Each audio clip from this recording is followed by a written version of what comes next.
Now, the coalition's controversial bedroom tax, as it's described by its critics, has come under scrutiny once again after a grandmother left a suicide note for her family in which she blamed the government for her decision to end her life.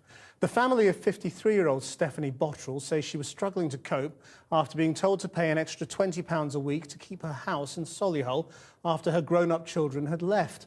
Cordelia Lynch has the details.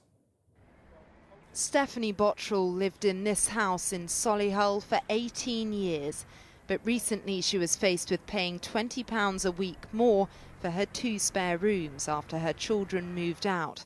At 53 years old, she decided she couldn't cope. In a suicide letter to her son, the grandmother wrote, "Don't blame yourself for me ending my life. It's my life. The only people to blame are the government." Stephanie was one of 660,000 people affected by the so-called bedroom tax. Under the system, benefits are deducted from social housing tenants with more rooms than they need. Stephanie's neighbours say she struggled to deal with the new demands. Last Saturday, she left her home for the last time and walked into the path of a lorry on the M6. She was so upset, she was so distraught. She just kept saying that she didn't want to go. And then we're making her go, and she couldn't see a way out. She said, I just can't find this extra money to pay for the rooms. And she'd been in the house 18 years, you know, and it's I don't know. The council had offered her a smaller property and some money to move, but she felt it was too far away from her friends and family. I can hardly believe that due to the imposition of the bedroom tax, this poor lady has taken her life. And I really am calling upon the government now to create some flexibility in this policy.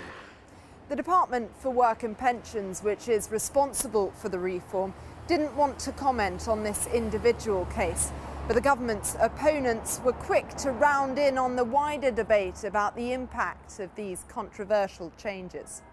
There's no doubt that this policy is driving people to the edge of despair in their many thousands across the country. And I do think that David Cameron and George Osborne and Ian Duncan Smith should stand back from their rhetoric, which is always a little bit nasty and a little bit divisive, and say, what are we actually doing here?